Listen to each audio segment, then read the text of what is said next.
În weekendul trecut la Vârșeț a fost prezentat unul dintre specialitățile Serbiei, așa numit cărnaț călcat din Pirot, care a fost în rândurile populației locale întotdeauna un produs extrem de apreciat. Mai multe detalii despre acest produs ne-a spus Dalibor Tošić, producător de cărnaț călcat. Peglana kobasica se pravi na tradicionalan način. U Pirotu se pravila, mogu da kažem, i par vekova. Cărnațul călcat este un cărnaț special, tradițional pentru regiunea Pirotului. Se prepară în același mod cum s-a făcut și în urmă cu câteva secole. Din 2011, de când a început târgul de cărnaț călcat și competiția mondială, ne-am dat seama de potențialul mare al acestui produs și am început să-l producem în cantitate mai mare. Până atunci, l-am produs în cantități mai mici. Acest cărnaț este specific din cauza că se folosește carne aleasă, carne de oaie, capră și vițel. Carnea trebuie curățată de untură și de toate elementele nefolositoare. Nu se adaugă aditive sau arome artificiale și se folosesc doar condimente naturale. Se uscă la aer fără proces și Mirko Antović, foști jucători ai clubului. În cinstea lor a fost organizat un turneu. Vârșețeanul Mihailo Mandić de la clubul de atletism Atina a cucerit medalia de aur și titlul de campion al țării la primul campionat al Serbiei pentru juniori tineri, care a avut loc la sala nouă pentru atletism din Belgrad. Mihailo a cucerit medalia de aur și titlul de campion al țării la cursa de 400 de metri, cu timpul de 54,09 de secunde. Locul al doilea l-a câștigat Sergei Lovreković de la clubul de atletism Coșutniac, cu timpul de 54,94 de secunde, iar al treilea Ivan Bojanić de la clubul de atletism Dinamo Pančevo, cu timpul de 55,01 de secunde. Prin această performanță, Mihailo Mandić a atras atenția asupra sa și se așteaptă să fie solicitat de selectorul pentru campionatul balcanic, ce va avea loc anul acesta la Kruševac. Acesta este cel de-al doilea titlu la 400 de metri în istoria clubului de atletism Atina din Vârșeț. Primul titlu a fost cucerit de Vladimir Vlaić, care după un prejudiciu a revenit cu succes pe scena sportivă. În sala mare a Muzeului Concordia s-a deschis expoziția pictorului academic Tereza Stamenković sub genericul Tereza, fețe și peisaje.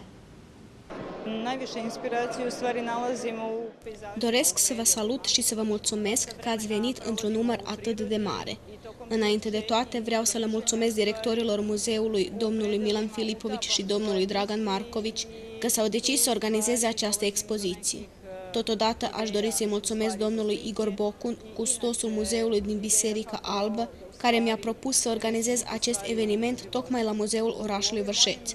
Îi mulțumesc și doamnei Dragana Coluncev, fostului custos și istoric al artelor.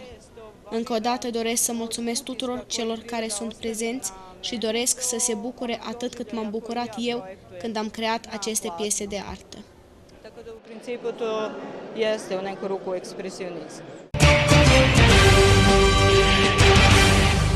Fondul Republican pentru Asigurări de Sănătate a emis un apel public pentru încheierea acordului cu instituțiile medicale particulare pentru serviciul de fertilizare in vitro, precum și operațiile de cataractă senilă și presenilă.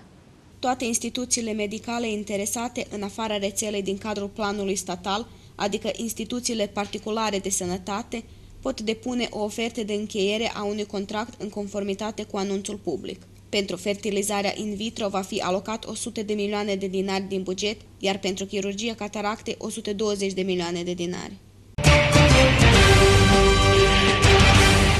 Clubul de fotbal mic din Vârșeț Forum, în turneul de la Timișoara, a opus o rezistență semnificativă clubului de fotbal de sală Informatica, de altfel lider al campionatului de fotbal de sală din România.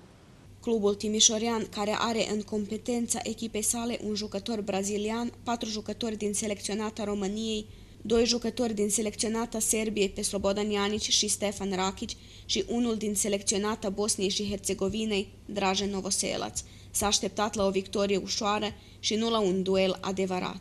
Rezultatul final a fost 4-3. Jucătorii echipei din Vârșeț au avut până în ultimul minut un scor activ 3-3, care a provocat confuzie în rândurile echipei gazdă.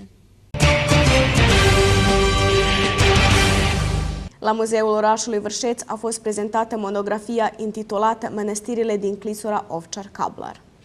Ediția nouă și revizuită a acestei monografii a fost scrisă cu scopul de a prezenta toate mănăstirile din Clisura Ovčar-Kablar, cu accent pe continuitatea existenței acestor mănăstiri din Evul Mediu Târziu până la epoca modernă. Monografia prezintă într-un mod nou originea mănăstirilor, patrimoniul cultural, totodată fiind completată cu date inedite. Cel mai important tezaur cultural al regiunii Čačak este prezentată în cea mai bună manieră. Ova kompaktna manastirska celina zanimljiva i vredna zbog kulturnog, istorijskog, umetničkog značaja, lepote prirodnog. Doamnelor și domnilor, am deosebită onoare să vă salut în numele colectivului Muzeului Național din Čačak. Aș dori mai întâi să mulțumesc gazdei pentru ospitalitate și sper că o să mai fie asemenea ocazii. Mănăstirile din Clisura Ovčar-Kablar se află deja de 2 secole în atenția cercetătorilor, scriitorilor de călătorii și iubitorilor de clădiri vechi. Mult s-a și scris despre ele. Ele sunt importante din aspect cultural, artistic și istoric și fac parte din patrimoniul cultural al regiunii din împrejurimea orașului Čačak. Numeroasele distrugeri ale mănăstirilor din Clisura Ovčar-Kablar au șters multe urme din istoria noastră, ceea ce reprezintă o mare pagubă pentru toți noi.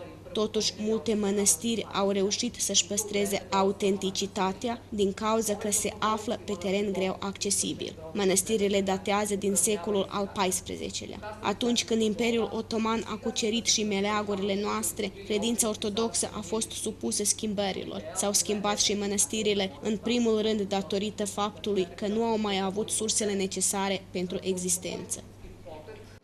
Znači, snaga ovih Kaluđera bila izuzetna, tako da su uspeli, jako su bili siromašni manastiri, da odole Osmanlijama i islamu.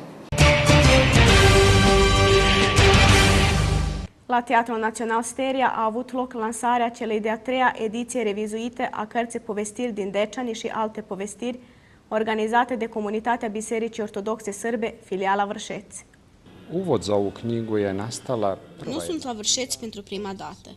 În acest centru al spiritualității deja au avut loc 2 promoții, iar aceasta este a 3-a. Un fel de introducere pentru această carte a fost cartea Întâlniri cu bătrânii, a cărei lansare a fost la teatru. A urmat apoi prima ediție a cărții Povestiri din Dečani și lansarea ei a fost de asemenea la teatru. Aceasta este a 3-a carte Povestiri din Dečani și alte povestiri, care a apărut în noiembrie anul trecut. Este o carte despre personalitățile pe care le-am întâlnit și despre personalitățile despre care am auzit.